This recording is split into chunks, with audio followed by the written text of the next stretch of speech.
So, I want to talk about something you've probably experienced before, even if you've never had a name for it. Think back to the last time a feeling really had you. Not just like that, I notice I'm a bit stressed kind of thing. I mean, that kind of stress that is all the way through your being, where the stress is kind of doing the thinking for you, describing what's going on around you, deciding what's true and what isn't. In that moment, there's really no difference between you and the feeling, right? You're not really feeling the stress so much as, well, being it. You kind of are the stress in that moment. So in IFS, that experience has a name, and that name is blending. So, blending is what happens when one of your parts, one of those distinct little voices or feelings or reactions that you've started to meet in our previous sessions, moves in so close that it sort of merges with your sense of I, your sense of me. You stop looking at the stress and you start looking through the stress. It's a bit like putting on tinted glasses and then forgetting that you're wearing them. Suddenly the whole world's got that color to it. And the thing is, it doesn't even occur to you that you could just take them off, because as far as you can tell, that's just the way things look. That's just the world. I'll give you one of my own examples. I've got that part that just loves to work, loves to just sit down and get the next thing done. And when that part's really online, really blended, I honestly don't even notice that it's there. It just feels like there's a lot to do and I have to do it, and that's my entire reality.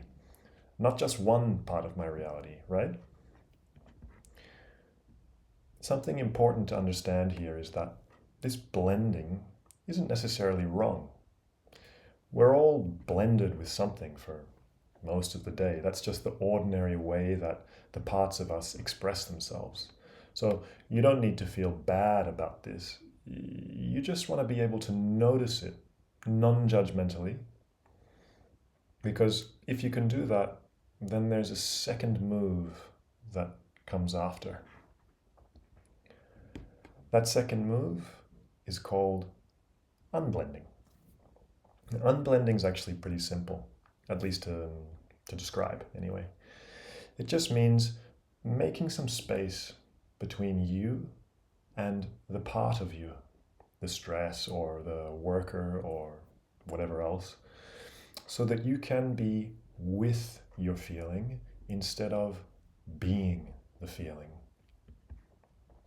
It's like taking the glasses off your eyes and holding them in your hand, where you can actually have a look at them and go, it's not actually the whole world that's blue. It's just these glasses that are blue. Or in the example of stress, it's not actually all of existence that is stressful. It's just one part of me that feels the stress.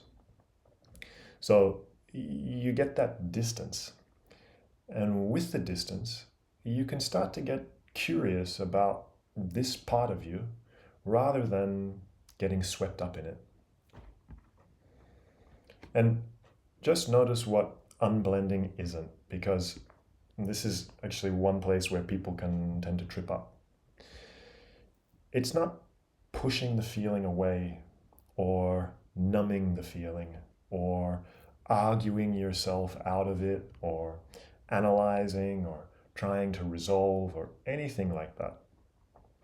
This part of you doesn't actually go anywhere. You're not getting rid of anything. you're just settling back into position of observation. So as much as there's experiencing, there's also a bit of room for curiosity. That's really all it is.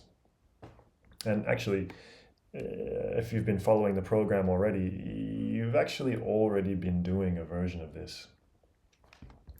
Because that's what's also proposed in the focusing exercise and in the IFS protector exercise.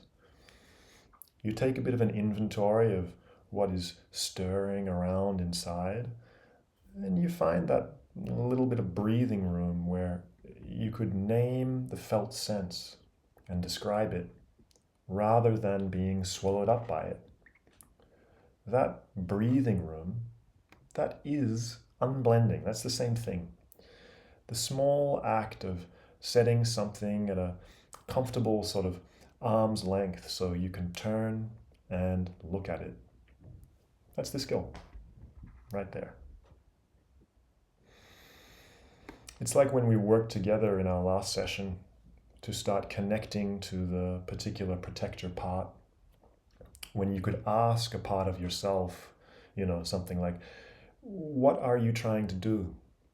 What's your goal? What do you want me to know? So the fact that you could even ask means that you'd already unblended a little.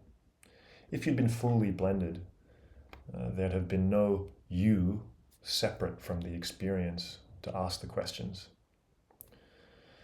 So you've actually already got the beginnings of this technique. Now we're just giving it a name. So how do you actually tell whether you're blended or unblended? Here are some suggestions. When you're blended, you tend to think in I am. Like, I am angry. I am behind on everything. That's just how it is. That's just true. It feels sort of total and kind of urgent, and there's no handle on it anywhere. When you're unblended, even a little, the language sort of shifts on its own to a part of me. Like, a part of me is angry, and you can feel a bit of space around that. Maybe you can even locate where it sits in your body and even get a little bit interested in it. The best way to check whether you're blended or not is to focus on some part of yourself, part of your experience, and ask yourself, how do you feel towards it? If there's even a little bit of curiosity there, or some warmth, or just a bit of calm, then you're well on your way to doing some really productive work. You're unblending from that part of yourself. If you don't feel any of those things, if you feel like you're right up against your experience, just try giving it a name. A part of me is feeling this. Just try noticing, where in your body do you feel it? And then you can gently ask that part whether it would be willing to give you just a little bit of space. Not to get rid of it, just to get a little bit of breathing room. And a lot of the time, that's enough. You'll feel this softening, slight shift in your experience. And again, if it doesn't soften straight away, that is also completely fine. You're very welcome to just sit with it, be with it. There's no rush to any of this.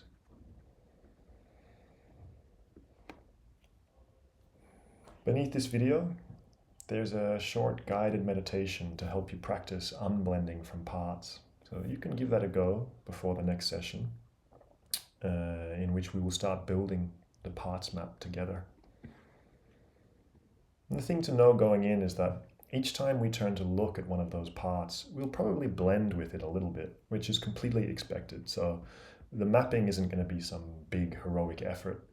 It'll be more like a gentle rhythm back and forth. Step in, step out. Just making enough room each time to see the next part a bit more clearly. You really don't have to be perfectly unblended for any of this to work. You just need a little space. You've already got the start of it, so that's fine. Slowly, slowly. Take it easy and we'll see how we go.